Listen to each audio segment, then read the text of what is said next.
We got a big slate of football coming up tomorrow. Well, recording this really late, so it's technically today, but yeah. Um, it is 1:05 in the morning when I'm recording this, so we will be looking at Penn State's biggest game of my lifetime tomorrow against SMU in their first playoff game that I'm experiencing. Um, I am nervous. Didn't really hit me until after the Notre Dame game ended. We'll uh we'll get into college football to start, then we'll go into the Eagles and Saints and touch on a couple other subjects like the state of the NBA right now. I think the NBA might be hitting an all-time low for this era. Um, but we'll get to that. We'll start off by giving my thoughts on the Big Ten championship game. I never gave my thoughts on that game. Um, it was a interesting game. I was going into it. I wasn't expecting it to be that close. Penn State ended up making it a one score game. I mean, it's 45-37 against the number one team in the country who's undefeated. They're probably the favorites to win the national championship. Um, and Penn State losing, but coming close to winning actually benefited them for the college football playoff more than it would even if they won. If they won, they got a bye, but they'd have to play the 8 or 9 team, whoever won that game, um, which in this case was Tennessee, Ohio State. So whoever wins that is going to go play Oregon. Um, I love where Penn State's at. Penn State is playing SMU tomorrow, today, whatever you want to call it, Saturday. And they're hosting. It's gonna be a whiteout. There's snow currently on the ground. I don't know. I don't know if there's gonna be snow. I assume there's gonna be snow in State College, but right now, if I were to go outside, we'd probably have, I don't know, maybe an inch, maybe a little more. I don't know. It's been snowing most of the day, but it's been light. I assume you go northwest of PA, then uh, northwest of where I'm at, then it's probably gonna be a little bit more snow. I'm excited. Penn State's wearing their throwback uniforms, which is interesting, along with white cleats. I know it's a tradition not to wear anything outside of black cleats. A lot of people are frustrated with that. I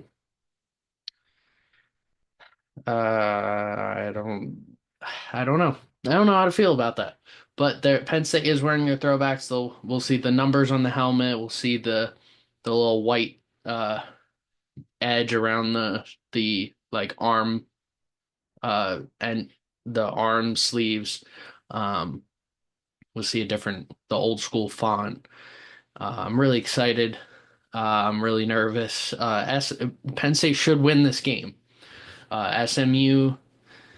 Jennings, their quarterback, he's I think he's probably gonna be a Heisman favorite next year.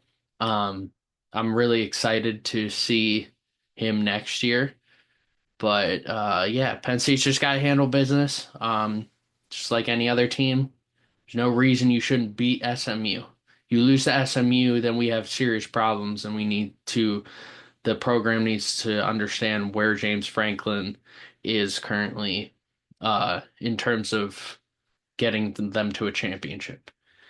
Drew Aller is returning. He announced he's returning to Penn State. I think I said it in the last video. I said Drew Aller, the best thing for him is to stay another year. This Oregon game was one of the best performances I've ever seen out of Drew Aller. He looked like the type of quarterback that I wanted to see. Um, a couple bonehead decisions. The interception at the end that was on the drive that could have gone and scored uh Penn State. the potential game tying touchdown. Um, the the initial Drew Aller throws an interception on just a one-on-one ball. It was clearly a play design to throw it up. And yeah, anyone could say, "Oh, well, the ball needs to be thrown better." Why it is it you're in a short yardage situation. There's no reason you should be throwing in a short yardage situation. Especially a one-on-one ball. Like it's frustrating. The decision making is probably what ended up costing Penn State the Big Ten championship. Um, and like I don't blame Drew for that because if Bo Prabula was out there, he would have done he that's whoever's the quarterback out there. Nick Singleton could have been throwing the ball, Tyler Warren could have been throwing the ball. The decision is to just throw it up for a one-on-one ball and hope that you get pass interference or get a catch. Either way, it's stupid. You're hoping for the best, even though it's a 50-50 ball. So, yeah, I hated that decision. Yeah.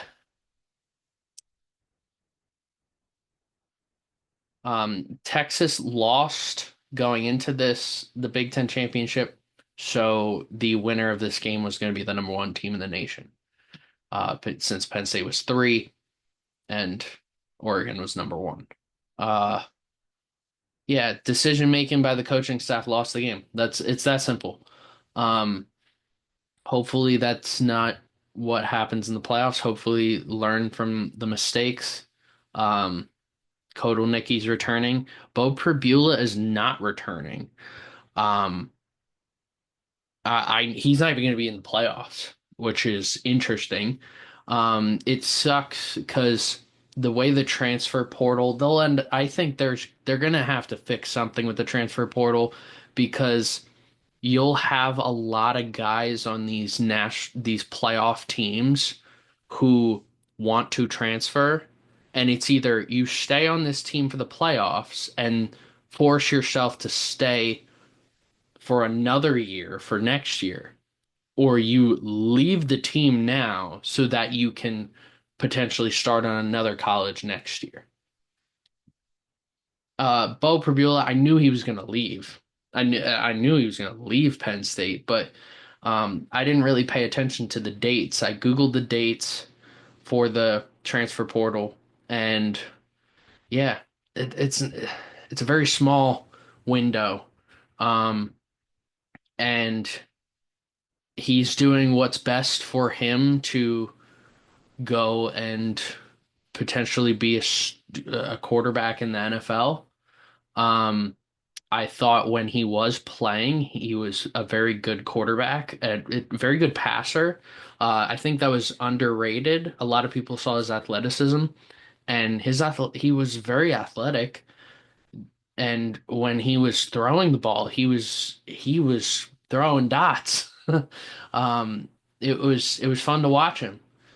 I'm curious to see. I don't know who the backup quarterback for behind Drew Aller is going to be.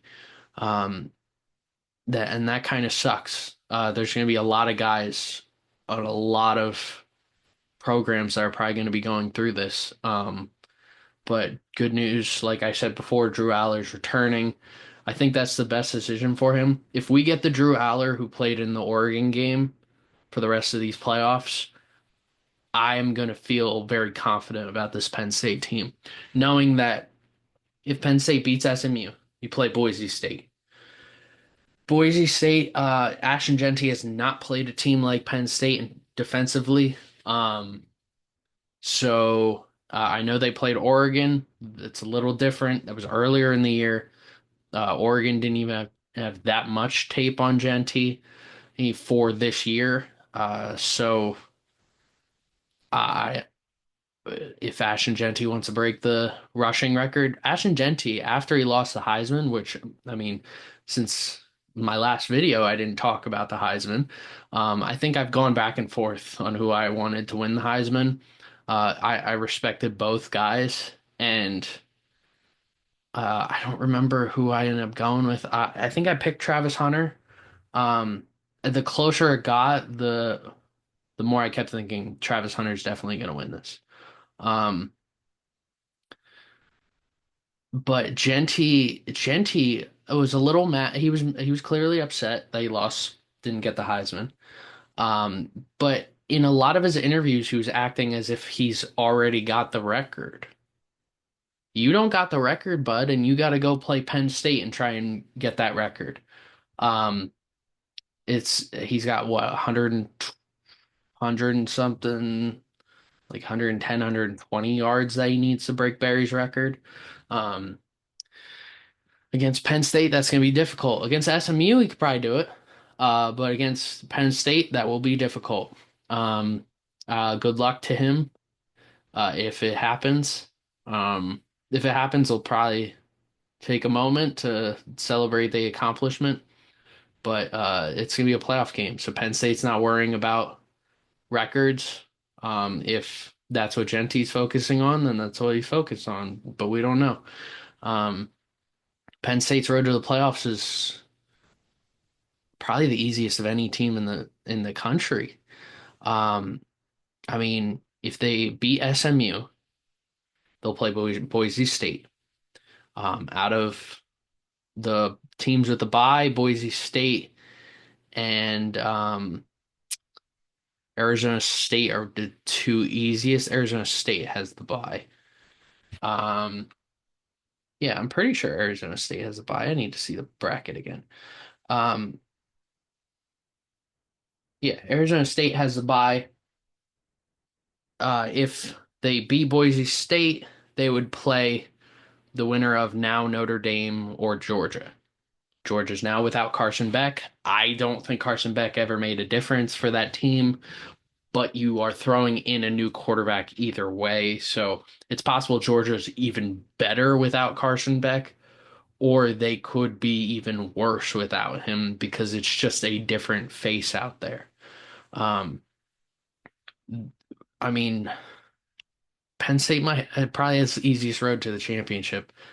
Um, but you gotta play one game at a time, and I'm nervous. I mean, I've kind of had this mindset, especially with the four-team playoff. I never liked it. I always wanted a 12 team. I said it before they announced a 12 team last year. I remember in our group chat for old Legacy, saying a 12 team playoff is, in my opinion, the next step, and it happened. I'm really excited about. I love the way the formatting. Um, yeah. I had this anyway. I had this mindset that I just that if Penn State's probably not going to ever win a championship in my lifetime. I mean, it's so difficult. You have over 100 different colleges that have a chance at winning the that even going to the national championship and winning. So even if I saw Penn State go to a championship, I'd be happy. I'm happy that they're in the playoffs. I'm happy to finally see them in the playoffs. So I'm really excited, really nervous, and yeah, gotta go get that win. Um, let's move on to the let's let's talk about who are we gonna talk about? Let's talk about the Saints. It's probably gonna be pretty quick. Um, since the Saints are pretty much eliminated from the playoffs, they are.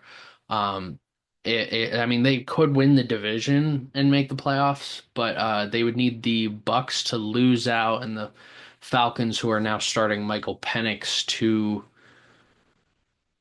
uh, win at most two games, I think. Probably lose the rest or lose. I'm They would have to lose what, two out of the three, I think. I don't know. It's very difficult. As with all the injuries, I'm approaching week to week that we're not in the playoffs. Um, Especially after the loss to the Commanders. But well, I mean, last time I saw, last time I was talking, we've had the Giants game and the Commanders game. So the Giants game was oof, it was ugly. Should not have been as close as it was. Giants really made it difficult later in the game. Um, it came down to a Graham Gano blocked field goal by Brian Bresee. It was a 35-yard field goal. I thought he was hitting it. I thought we were going to go to overtime. And yeah. But Brian Bresee, man, he's so underrated. I feel like nobody's talking about just how good he is in the whole league. He's been such a good part of this defense and this team. As as as crazy as it's been, as crazy as the season's been, this defense is still stuck together for the most part. Even with the injuries and trading Lattimore. Giants game was ugly. Derek Carr ended up uh, this was before this game. Taysom Hill was out for the year. Um, he's got multiple ligaments torn, I believe. That's gonna be rough. So they tried which they've done this before, a Derek Carr designed run, which it throws people off because people see Taysom Hill back there normally, and Taysom Hill will run it. So when you see Derek Carr back there, he's not going to run it. But the Saints do the reverse of that, and then they just send Derek Carr in a designed run. When you do it once, it works, but then when people see it once, they'll be ready for it when it comes the second time. Um, so Derek Carr designed run, runs towards the sideline, tries to hurdle a guy, and he falls down. Has a injures his hand. He's got something's broken in his hand. And a concussion. Uh, yeah, just don't ever do that again. Whether you're on the Saints or not, don't do that again. Jake Haener came in. Jake didn't really need to do much. Going into the Commanders game, Derek Carr is pretty much done for the year unless they made the playoffs. Um, uh, I mean, there's a possibility he comes back every week. People are like, "Oh, well, there's a chance." At this point, we're probably not going to see him. Um, Commanders game, Jake Haener had to start before the game. Earlier in the week, I was asked multiple times who I think's going to start because there was a lot of questions on who was going to start between Haener and Rattler. I said at this point, the only thing that matters to me is Alvin Kamara getting 1,000 rushing yards. And it's very possible Alvin does not do that. It's possible that he's out for the year, which means he would only be a couple yards. He's only a few yards short, um, which sucks. I want him to get 1,000 rushing yards. That was the only thing in mind for me.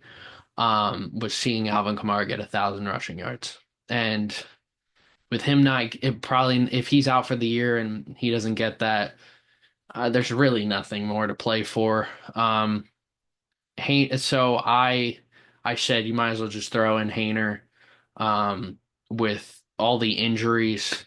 Rattler, it might just make himself worse if he's out there. Um, Throw into a bunch of guys that going into the year I weren't even on the roster. So, yeah, Hayner made the start. Commanders came out and had a 14-0 lead at halftime. Defense was doing well. Defense was doing pretty well. Offense just couldn't get anything going. Jake Hayner is not that good of a quarterback. He's very athletic, but he's not good passing the ball. Um, he had an interception to Mike Sainer. Gave Commanders the ball at their own 47-yard line. Jaden Daniels had two touchdowns to Terry McLaurin in the first half. I had Terry McLaurin in fantasy, so that was comforting, but I ended up losing in the first round of that playoffs. Yeah. Then Spencer Rattler came in to start the second half. Now Commanders were up 17-0 when Rattler came in, and he brings a spark to this team, man. Every time he steps on that field, it's a spark that I just don't see Derek Carr. Derek Carr is always a surprising, like, oh wow, I forgot he can do this. He can be this good.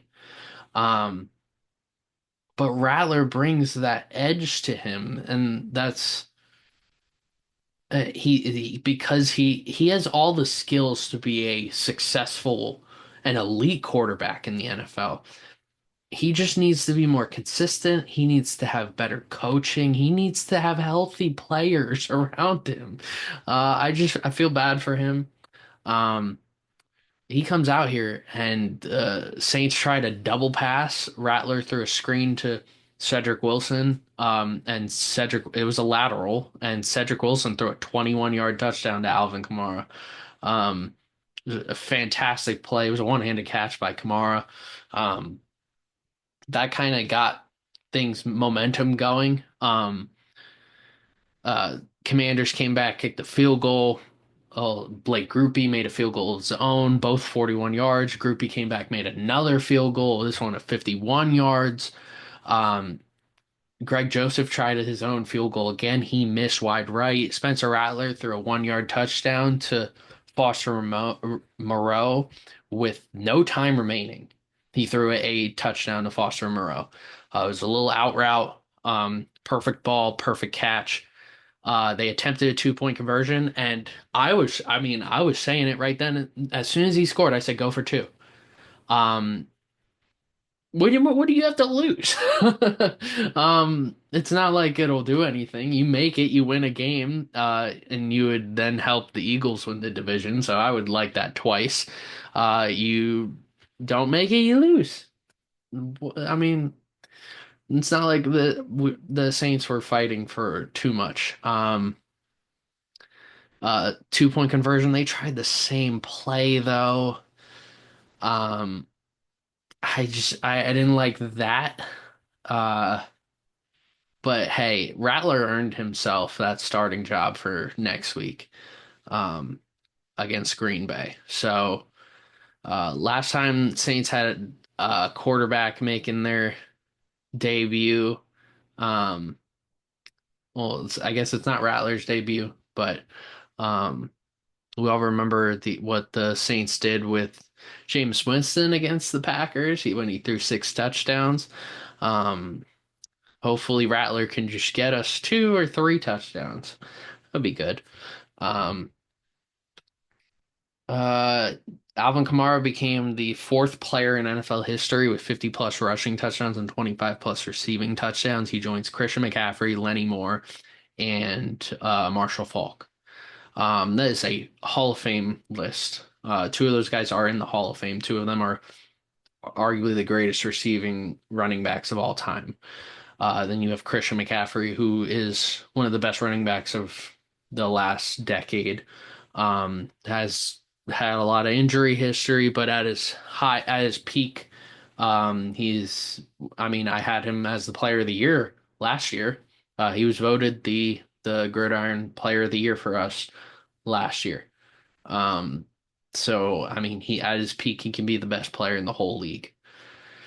Um, yeah, I mean, Saints aren't really playing for much. I'd like to see them go get a quarterback in the draft. First, see what you can get out of Rattler these last couple weeks. It sucks. Saints are without Derek Carr.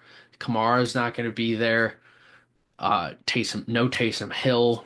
Olave got activated off the IR, but he's not gonna play. Olave, no Rashid Shaheed. Juwan Johnson's been banged up. Foster Moreau's been banged up. No Ramczyk. The whole offensive line has been banged up. It's just, I've never seen a season of just utter chaos when it came to injuries for the Saints. Um, I mean, out of all the years. I've never seen it. Um, this is probably the worst season that I've ever seen of the Saints. Um, that's saying a lot.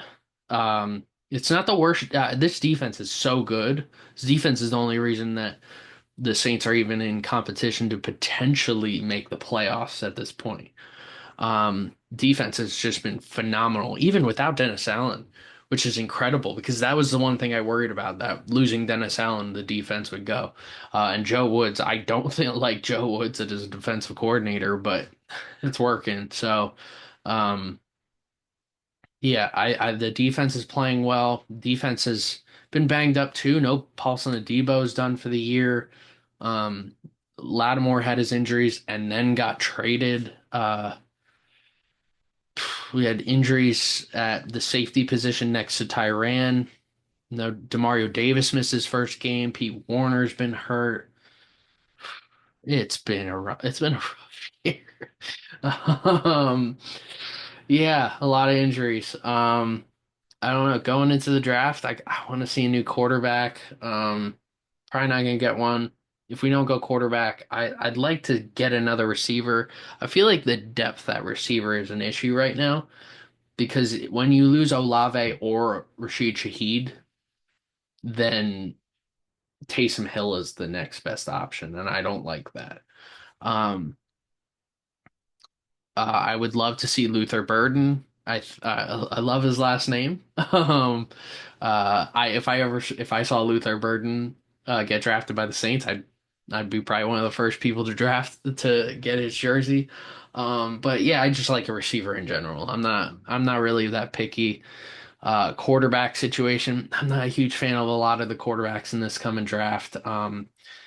Perfect world, draft a receiver first round, and then the draft Arch Manning. Oh, wants to play 4 years, so it would be what, 2 years from now. So it won't be this the 2025. So it won't be 2026. It'll probably be 2027. I think I'm doing that right.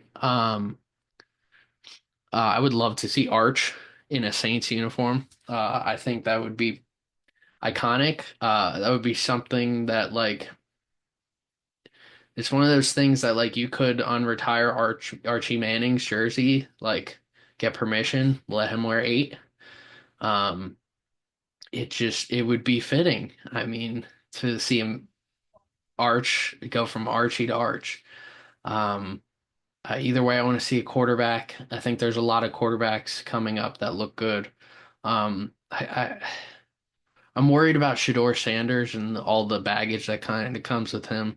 I think he's so talented. I've been watching him since high school, and I think I he's been one of the most talented quarterbacks that I've ever seen.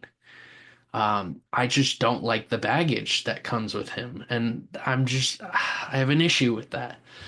Cam Ward, I have to look more into Cam Ward. I mean, I've watched him for a couple years now, and everywhere he goes, he brings this winning mentality, and I think that's great. I just want to see if he transitions well to the NFL. And yeah, I don't like Quinn Ewers. I don't like a lot of the quarterbacks, like I said. Um, yeah, that's kind of where I'm at. I kind of I want to keep the defense the way it is. I like the corners. If we could, Paulson Adebo's a free agent, which sucks. So we'll have Alontae Taylor and Kool-Aid McKinstry, maybe sign a veteran corner, or maybe re-sign Paulson Adebo on a cheap contract, maybe. And find someone else to play safety next to Tyrann Mathieu and figure out a way to get Tyrann back. Um, get an edge rusher. Yeah, that's it. Yeah, I don't want to draft defense. I'm fine with the defense. If we have an issue next year with the defense, we'll figure it out. The offense needs a lot of retooling. So yeah, that's kind of where I'm at with the Saints.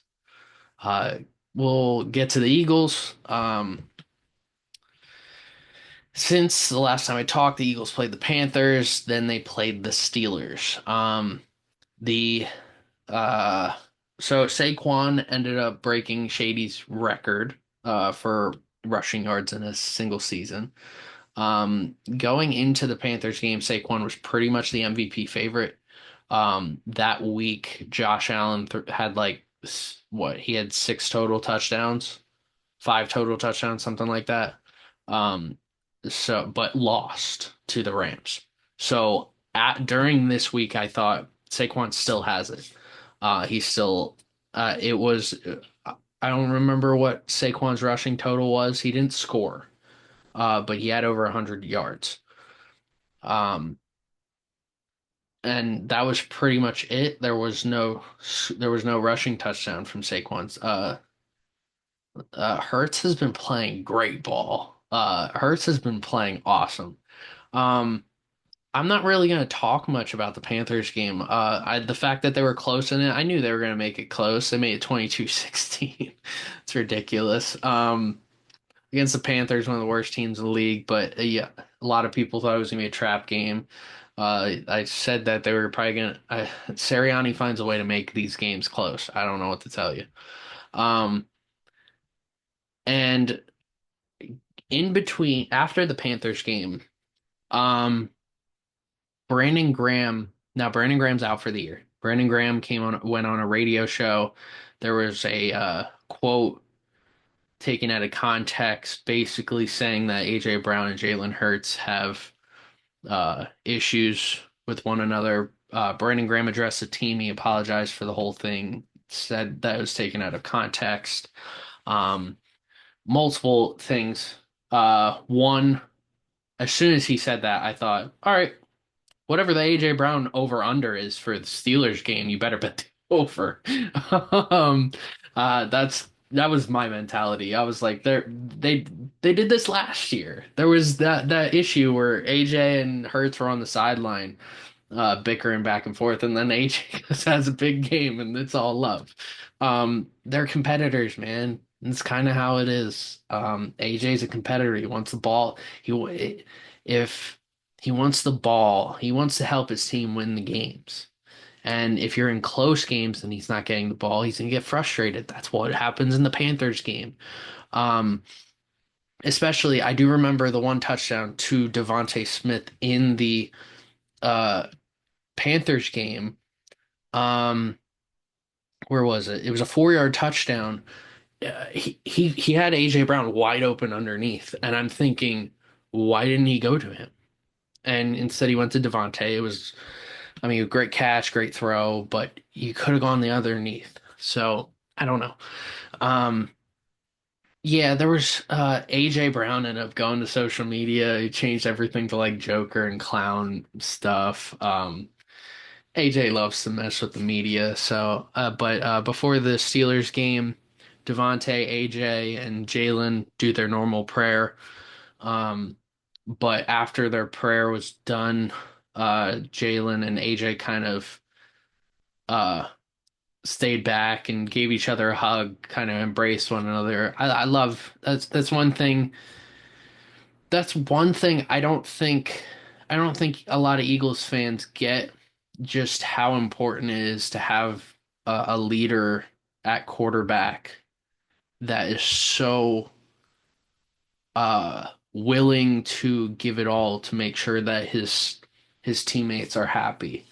And that's one thing that I missed about Drew Brees. And I will never, every time I see a quarterback go out there for the Saints, I think I don't, you'll never beat him. Um, and that's just from a character perspective. And when Jalen came in and I seeing his interviews and stuff, I'm like, this dude's so humble. He just wants to win. He does not care how. He could have 0 yards passing, zero touchdowns, and as long as he has a W, that's all that matters to him. And that's what I love about him. Um, and he's willing to do what it takes to win, and you're seeing it bleed into the teammates. Um, and I love it. So the clearly early in this game, it was this is going to be Jalen and AJ's show. And it was the entire game. Um, they made Joey Porter. I didn't want to test Joey Porter very often, but we did. Um, and AJ had a fantastic game. Devontae had a big game. Both of them had over 100 yards receiving. And early in the game, the Eagles had two turnovers. It was just a hectic start. But uh, Jalen fumbled. I found out going into the game, Jalen has like he's a finger injury. Um, Also going into the game in the game, he wore two different colored cleats. The old two shoes Jalen Hurts, one Kelly Green, one Midnight Green. NFL before uh on Sunday posted a photo of him wearing both cleats. Um, and then to on Friday we find out Jalen got fined for that. And then after they found out he got fined, the NFL deleted the tweet and Jordan Brand came out and said they're going to pay for the fine and basically talking about what happened with Michael Jordan in the 80s with the band Jordans. Um, in the same essence. So, great job by Jordan Brand. Terrible job by the NFL. I get it, but it is what it is. Anyways, yeah, Jalen fumbled. I'm wondering if it was the finger injury. He was trying so hard to get that first down, and man, he just fumbled. Cooper DeJean fumbled the ball on a punt return. It was just a mess. But um, somehow they only got 3 points out of all of that. And it was 3-3 after those two turnovers. Then it was the AJ and Jalen show. Jalen threw a 5 yard touchdown to AJ. Then Devontae comes and gets involved with the 2 yard touchdown. Then the Steelers start to work their way back. Russ throws a 9 yard touchdown to Pat Fryermuth, Penn State legend. A lot of Penn Staters in this game. Chris Boswell kicked a field goal. Eagles led at halftime 17-13. Jake Elliott kicked a field goal. Najee Harris completely muffed a pitch. I don't know. I was like, all right, thank you. It literally hit him right in his hands, and he just dropped it. I don't know what to say.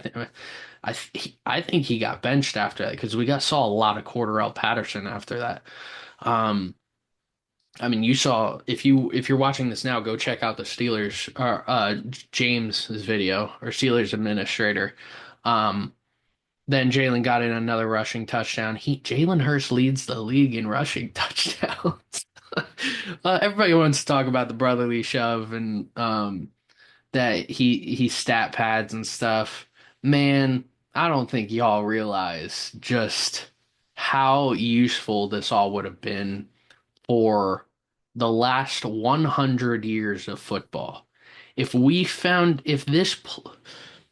the Seahawks wouldn't have thrown the ball at the 1 yard line. Russell Wilson would have been shoved into the end zone. Forget about Marshawn Lynch. They would have shoved him into the end zone. They wouldn't even had a chance to throw the ball. Um, yeah. Anyway, that's my own belief. Any way that anyone can score. You want to throw Saquon in there, get him a brotherly shove instead of Jalen, I'm fine with that. Want to throw Jordan Mailata in there? Yeah, I think Jordan Mailata would be great at it because with the rugby background. But yeah, I do not believe a quarterback has led the league in rushing touchdowns. I think the closest anyone got was Cam Newton. Um, and I think he finished second and Marshawn Lynch finished first that year. But yeah, that's Eagles are looking great. A lot of the media says that the Eagles are the best team in football right now. I don't agree. Um, I mean, people are doubting the Detroit Lions. The Bills and Lions are, all right, before I get into that, during this week, the Bills and Lions had their game. Bills just, I mean, it was a very great game, shootout. And that this is, I think, where Josh Allen took the lead in the MVP race. I think we're all ignoring the fact that him and Lamar have very similar numbers. The thing is, Josh Allen's big wins are coming now when Lamar's came earlier in the year. And I think there's a lot of recency bias within the media because of all that. If Lamar goes on and performs well against his next few opponents and wins, I'm sure Lamar will take over that regardless of what Josh Allen does because of the fact that of who they're playing. Um, so yeah, I think we're underestimating Lamar Jackson in the MVP race. I think there is a lot of recency bias with that. And this is coming from someone who voted Josh Allen the best quarterback last year over Lamar Jackson. I voted him the best quarterback in the entire league last year over Lamar. Right now, I would vote Lamar over Josh Allen by a very little bit. Um, yeah, and um, anyways, they had that huge game, so I think Saquon had a mediocre game. I think he had like 74 scrimmage yards, something somewhere around there, 70 something scrimmage yards. Not a great game. I expected this against the Steelers. That was what I was expecting. That's kind of why I wanted him to load up on rushing yards against the Panthers the week before. But you still have 3 more weeks to potentially break the rushing record against three opponents that are not great at stopping the run. So we'll see. Um, I'd like to at least get 2,000 yards rushing for him and 15 touchdowns. That would be a phenomenal year for Saquon Barkley. Um, yeah. Anyways, the a lot of people think the Eagles are the number one team, and I don't agree. Um, Lions can't lost narrow victory to the Bills, and they've only lost what two games all year. The Bucks also, that was a healthy Bucks squad, and yeah, I know the Detroit's got a lot of injuries. They lost Carlton Davis. They lost Aleem McNeil. They lost potentially David Montgomery. David Montgomery could come back. Um, they're debating on putting him on IR or not. And they've had a lot of injuries, but until they show me that those injuries are impacting them negatively, I see no reason why they are not the favorite in the NFC. I don't. Um, the Eagles obviously beat the Steelers. Steelers are a very good opponent. Um, they handled their business against the Steelers. I wouldn't say they dominated. I wouldn't say, hey, that it was close. I think they handled them pretty well. Um, and I would say this was probably the best game when it came to Nick Sirianni not impacting the game. If you watch James's video, he mentions that he was hoping Sirianni would um, kind of mess up and that Tomlin would take advantage of that, and we didn't see that. And the Eagles players just didn't put Sirianni in position to screw up. And I think that's when the Eagles are at their best, is when they put the team, when all the players are playing so well that they put the team, they don't have to be dominating teams, but just playing well enough and putting themselves in the situations that we don't even need to worry about Sirianni screwing up anything. That is when the Eagles are at their most dangerous. Um, uh, yeah, defense is the number one defense in the league, number one in points, number one in yards. Fantastic. I told everyone before the year, Vic Fangio's defense, it would take some adjusting to, but eventually the defense would figure it out. They figured it out a lot earlier than I expected, a lot earlier than a lot of Vic Fangio defenses adjust to the scheme. You see the Dolphins last year, beginning of the year didn't do well, end of the year did great. It's happened in Denver with a lot of the defenses. So with Vic Fangio. But this defense adjusted very quickly. And then offensively, I mean, Hurts isn't turning the ball over that much. He did have the fumble, but interceptions are down a lot. Um, got a big game against the Commanders. You win that game, you win the division. Um, um, I, I see no reason why the Eagles can't win the last three games against the Commanders, the Cowboys, and then the Giants. Um, yeah, I think Hurts has had an underrated season. Um, uh, you look at his passing touchdown numbers, that's low, but factoring in the rushing touchdowns, I see I that's a great year. Hurts's numbers are so crazy that 20 years from now, people are going to be like, how the heck did Jalen Hurts run for 15 touchdowns in multiple seasons? How the heck did Jalen Hurts have 15 plus rushing touchdowns and 15 plus passing touchdowns in a season?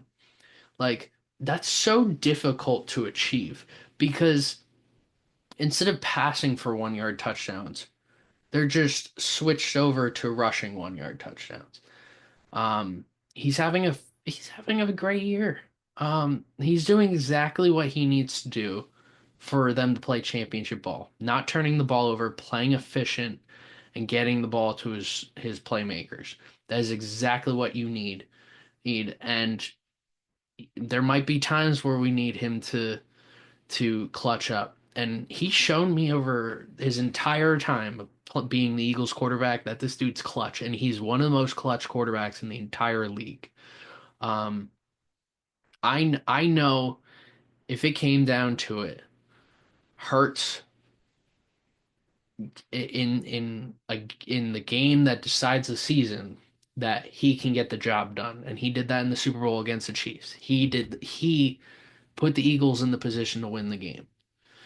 Um, and he did that. He won the game in overtime against the Bills last year. I mean, he continues to do that. So, yeah, a great year for the Eagles. I still have the Lions versus the Ravens in the Super Bowl. That I believe that was my pick before the year. It was either Eagles, Ravens, or Lions, Ravens before the year started. Um, I think I mean, we already saw the way the Bills and Ravens matchup happened earlier this year, and I think style wise and scheme wise, and just players being on and off the team because of injuries, I don't see why the if the Ravens and Bills played one another again, why the outcome would be any different. Um, and I mean, the Chiefs. If the Bears had the Chiefs' luck, the Bears would probably be in the playoffs right now. The Chiefs are extremely lucky. Um, I've seen a lot of teams like this before. I'm shocked Andy Reid is not a Coach of the Year candidate. I mean, they have one loss on the year. I can't pinpoint a player like being the reason why they're even at the stage they are. Why is Andy Reid not the front runner, the clear and obvious front runner for Coach of the Year? That makes no sense to me. Um, yeah. I mean, when it comes to AFC, those are kind of the teams that I kind of think. The Steelers, I'd like to see them win a playoff game, and then I'll decide where they're at there. I think the Steelers have all the talent in the world to go to the Super Bowl. Um, they just need to stay healthy. That's really it.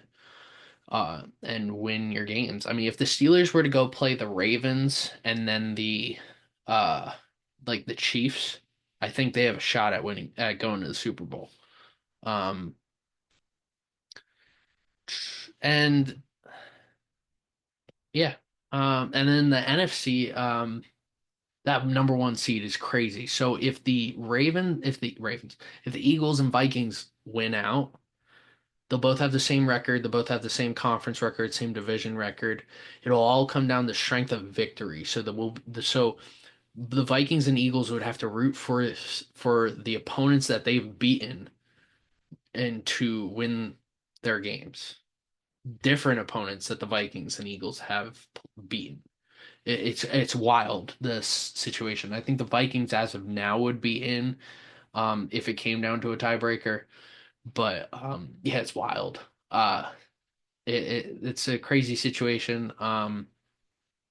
This is in years past, I haven't really wanted the number one seed.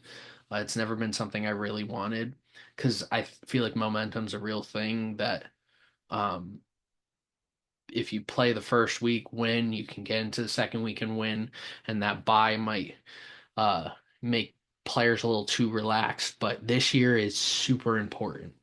The entire NFC is very tight right now. And I mean, if the Eagles get the number one seed, then it's like someone's going to be traveling to Detroit, either Green Bay or Minnesota. Someone's going to be traveling to one of those two teams is going to be traveling to either Los Angeles to play the Rams or Atlanta or Tampa Bay to play the Falcons or Bucks. Um, and uh, the Commanders or wait, the Commanders would probably play the NFC South. I mean, Commanders, there's it's so confusing right now. There's so many good teams right now that could get in, and we really don't know who's winning the NFC South. NFC West seems like it's going to be the Rams, um, but it could be the Seahawks, could be the Cardinals. 49ers still have a chance, but it's very slim. Yeah, there's a lot going on, and I think this is the first year where I'm like, I need the Eagles to get the number one seed, um, and have everybody travel to Philadelphia in January for playoff football in this cold.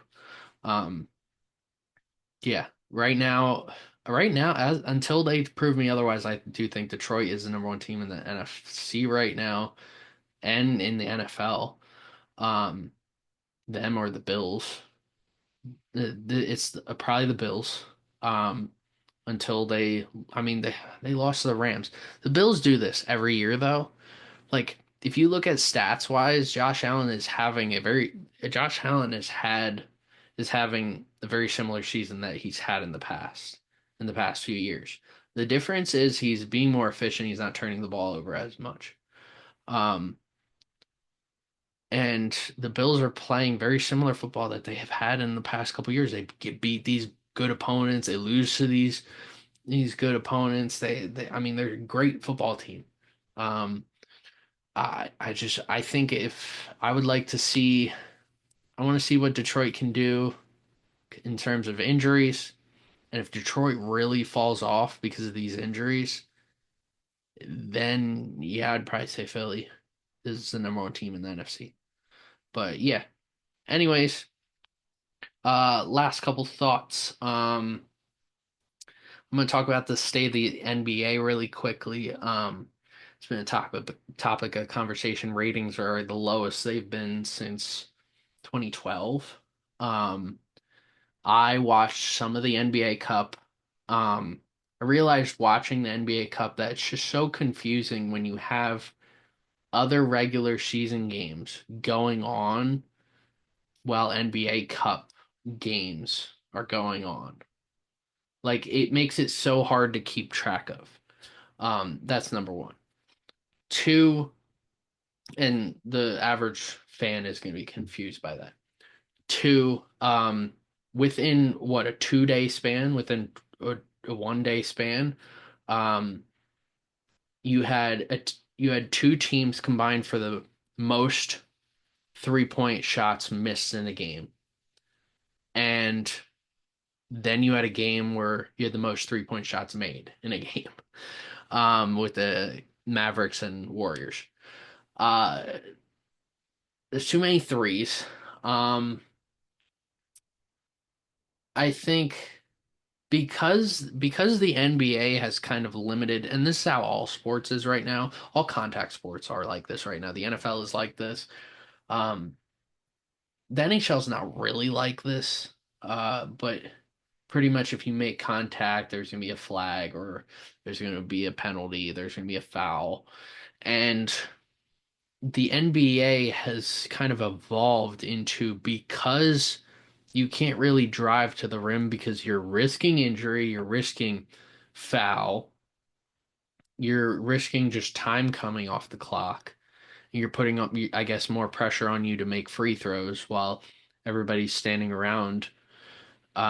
That I guess mentally you're more ready to just stop and shoot a three. Um, I think maybe just got to cut back on the fouls. Figure out a way to cut back on fouls. Try and figure out a way to get a little bit more contact within the paint. Um, I think that's I think the start. Um, yeah. And also this is the one part where I think is the number one issue. And I've been saying this probably since it was Kevin Durant, James Harden, and Kyrie Irving on Brooklyn Nets that um the NBA lacks culture. And I'm not saying basketball lacks culture. That's very different. Look at March Madness and look at the impact of March Madness. March Madness is still thriving better than ever. Caitlin Clark and a lot of and Cameron Brink and a lot of now WNBA players helped improve ratings, especially the LSU team, that fantastic LSU team from a couple years ago. Really impacted ratings a lot for women's basketball, and I think women's basketball is definitely at an all-time high in terms of viewership, in terms of just people wanting to know more about it. Um, and I mean, I would like to if there was a Philadelphia team, but I would that's my pitch. Just bring a Philadelphia team. Go to the Wells Fargo Center. I mean, the Sixers are moving to downtown anyways. Come on, just bring in a WNBA team. Anyways, um, but like basketball doesn't lack culture. I mean, you can pick up a game and play with your friends. But the NBA does. Um, if you watch any other sport, you see you see players staying with teams for a very long time and committing to that team. And uh how can I put this in a way that isn't offending fans of certain of like LeBron or Kevin Durant? Um those a lot of the stars in the NBA over the last 10, 15 years have got up and gone to another team and to find success, and then they'll go to another team and then go to another team. And I mean, if you're a fan of one specific team, you're just hoping to get a superstar at one point. That way other stars come with them. And I think it's bad for the sport. I've always thought it's been bad for the sport. The year Kevin Durant went to the Warriors, I didn't watch basketball at all unless it was Sixers and Bulls games. And I said I wasn't gonna watch until the finals. And it's exactly what I did. Until Kevin Durant left the Warriors, that's exactly what I did. Um, because frankly, the Warriors were already a dominant team, and the Warriors have always done basketball over the last few years, and the Spurs, this over the last uh 25 years have done it sort of the right way and in growing internally. And that's why the Warriors are still great to this day.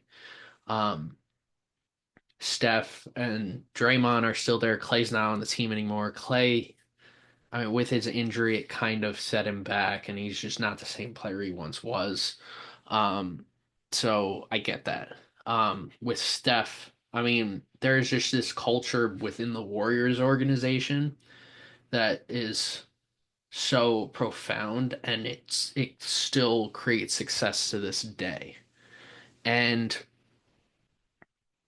with like the Celtics, for example, and a lot of people clown Jason Tatum for like replicating a lot of iconic images in NBA history and trying to uh, make a statement that people would remember forever, like Kobe or Kevin Garnett, and he was just coming off corny, and um, that's where I mean, there was just no culture there.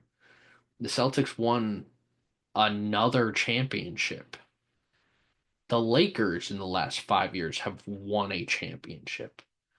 Granted, the bubble season, but still a championship. And there's just nothing behind it. There's nothing, I don't feel like, wow, they deserved it. The Nuggets, when they did that, I was like, yeah, they deserve this. You look at I when the Bucks won with Giannis, that was fantastic.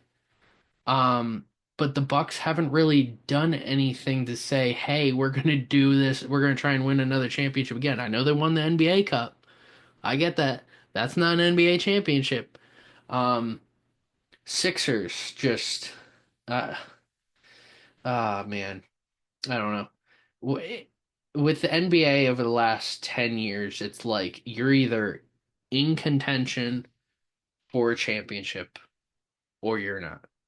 There's no in between. There's no gray area because that gray area is okay, you make it to the play-in tournament, which is stupid.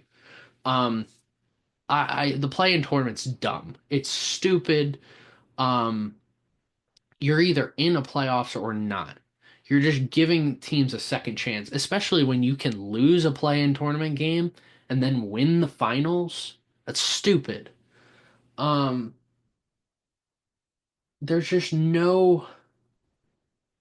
there's no impact that the NBA has. There's nobody that we can look up to. And like we've been watching so many years of LeBron, and at this point, it's just so I don't like watch. All right, here's my rant about LeBron. I do think LeBron is I have LeBron as the third greatest basketball player of all time behind Will Chamberlain, Michael Jordan. That's my own opinion. Whether you agree or disagree with that, that's another topic of conversation.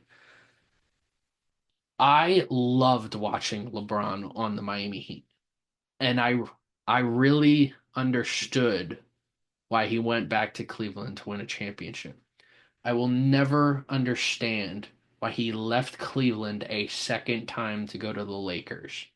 I will you'll never be he'll never he could be talking to me and trying to explain it to me. I will never be able to understand it completely. Um And just watching him, he does that silly little walk every time there's a foul that it's like my mom with slippers walking down the hall, where he's like this, and then he's just sliding his feet, sliding down the court, like, oh my gosh, like that should have been a foul. He does that all the time. It's so annoying. I can't watch a basketball game with him. I can't anymore.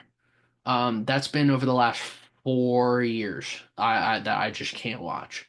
Um, if fouls happen, I get it, but when you're complaining about it every single time, it's just so annoying. I get like move on, move on. That's kind of been my mentality. That's my mentality now with fouls and penalties. Nothing will ever get worse than the Rams and Saints NFC Championship game with where there should have been a penalty thrown. So now that has made me view every penalty and foul like it could happen at any given moment or it could not happen at all. So what's there to even argue about it? It'll either happen or won't happen. And it might screw up your chance at winning a championship or not. Who knows? And that's where a lot of the NBA has come down to. We've seen flopping over the last 10 years, kind of 10, 15 years increase. Um, they tried to lower that. Uh, yeah, it's been same teams really in contention for a championship over the last, I would say, since the Cavs and Warriors kind of stopped doing their championships. Um, the Raptors was such a unique situation, but like the Nuggets are still in contention, the Bucks are still in contention, the Celtics are always still in contention, the Lakers are still in contention. It's how it's and the Warriors are still in contention. Those teams are have been in contention for the last like what 5, 6 years. The Raptors were the unique situation. Um, I don't know. I think there's just a culture issue. There's so many players going from team to team that like you can't even buy a jersey. I had this issue like when Ben Simmons and Joel Embiid were in their first couple of years. I was like, I don't know what jersey to get because it's very possible that any of these guys leaves. So I got an Embiid jersey. Ben Simmons ended up leaving the year after. Um, or 2 years after. So I got an Embiid Boathouse Row black jersey. That's one of my favorite jerseys that I own. And you just you struggle to think like, okay, I could buy this jersey, but this guy could leave next year for some apparent reason. I mean, you remember a month or two ago when Giannis was in trade talks. Embiid's been questionable because of injuries over the last couple months, and people have speculated he might be gone. Um, Steph has always been contemplated on leaving for, especially the Hornets, because he's from the Charlotte area. Like I love Zach LaVine, and I feel like every single year it's like Zach LaVine might is gonna get traded. Um, you can't get a Kevin Durant jersey, who's one of the best, who's going to be a future Hall of Famer because he jumps ship every single time. Like you can't unless you are, even if you're the best player at your position, you could be gone next year. You could leave, you could opt out, and then just go play somewhere else. And this kind of sucks. We're in that state of mind. Yes, that could happen in any given league, but because of the way certain the contracts play out in a lot of leagues, you won't see that happen. Like you, if you're a Dodgers fan, you can go get an Ohtani jersey. If you're a Phillies fan, you can get a Bryce Harper jersey. If you're a Mets fan, you can go get a Juan Soto jersey now. Yankees, you can get an Aaron Judge jersey. Like you have your players there. The Royals can get a Bobby Witt Jr. jersey. And with the NFL, you can get Chiefs fans can get a Mahomes jersey. Bills fans can get a Josh Allen jersey. Eagles fans can now get Jalen Hurts, Saquon Barkley, AJ Brown. Well, yeah, AJ Brown, Devontae Smith. All of them are locked up long term with no stipulations in their contract. And the NBA, it's just been like, you just, there's so many details in the contracts with like opt outs and so many things that you can't trust that a player can stay on a team long enough. And it forces, unless you're a, if you, it forces the fans who are casual sports fans or basketball fans to not be able to keep up with the sport because of that. And it sucks. It really does. Um, and I don't, you gotta, I guess, fix the contracts. I don't really know. Um, I do like the innovation. I like Adam Silver. I think he's the best commissioner in all of sports. I don't think it's frankly close. Um, he's always trying to innovate, and I love it. But he's got to understand when some things aren't working. I don't think the play-in tournament works. The play-in tournament should not have teams. You should either be eliminated or not. There's no in between. That's what creates a separation between the top teams and the teams who are not. And that play-in tournament allows those not top teams to, for some reason, to play these top teams in the playoffs and then just get their butts whooped. Um, I do like the NBA Cup. I think it needs to be scheduled very differently. Um, I think you need to put more emphasis on the schedule and having um like okay, this week is the first round, this week's the second round of matchups, this week's the final, the semifinals and the championship. Like you gotta schedule it because it's so confusing to me. I mean, last year I had it all scheduled out and I was posting and keeping up with it, and it was just so hard to keep up with. And this year I gave up on that because I was like, this is just so confusing that when I post it, people are going to be just confused and they're not going to be able to keep up with it. So, yeah, that's kind of my take. I think the NBA's got so many great stars, but no commitment and thus no culture and and thus no rivalries. I mean, you can say that there are rivalries in the NBA, but there really isn't. LeBron can go join the Warriors next week. I mean, there's been talk for years of LeBron joining the Warriors. That was a rivalry 10 years ago. And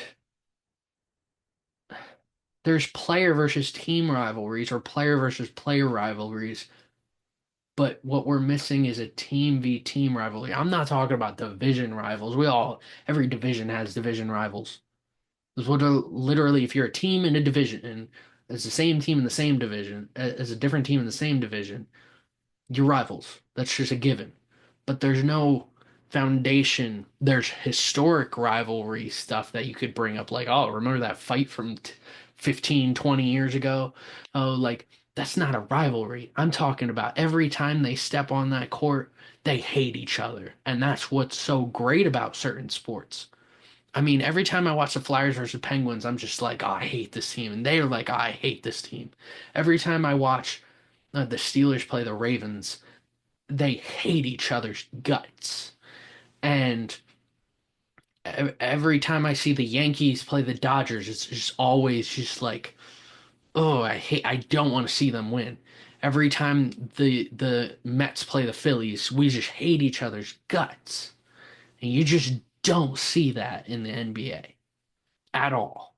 You can say there is, but there's not. Anyways, it's late.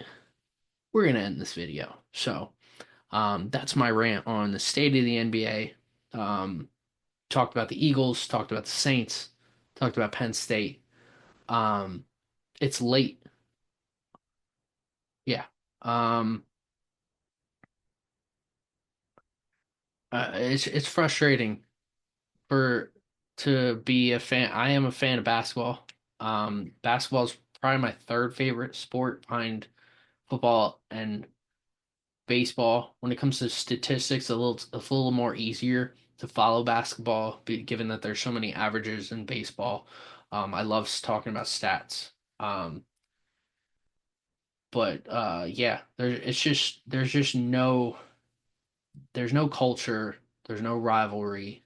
The NBA needs to figure out a way to create more tension. And yeah, I don't know how you can do that, but those are my thoughts. So, hopefully, getting back to Penn State, hopefully Penn State beats SMU tomorrow. Uh, otherwise, Until next time, later.